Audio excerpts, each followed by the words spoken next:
আজকে আমি একটা জ্যামিতির অঙ্ক শেখাবো, যেটাই বলে দিয়েছে x y z তিনটি বিন্দু দিয়ে একটি সরলরেখা অঙ্কন করো।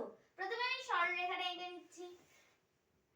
আঁকার পর আমি এখানে যেখানে ইচ্ছা তিনটে বিন্দুর নাম দিয়ে দিচ্ছি x y z। এবার বলেছে এক্ষেত্রে তিনটি বিন্দু কি নামে পরিচিত। এইটা আমরা কিভাবে করব? দেখো, আমরা এই যে এটা এঁকেছি, এইখানেতে দেখো একটা সরলরেখাতে তিনটে বিন্দু আছে, তার মানে এখানে এক বা একের বেশি অথবা দুই বা দুইয়ের বেশি বিন্দু যখন একটা সরলরেখায় থাকে তখন তাকে আমরা বলি সমরেখ বিন্দু। দেখো এর নামের মধ্যেই অর্থটা লুকিয়ে আছে। সমরেখ মানে সমান রেখায় যখন অনেকগুলো বিন্দু থাকবে। আর যদি চিত্রটা তোমাদের এইরকম দেয়,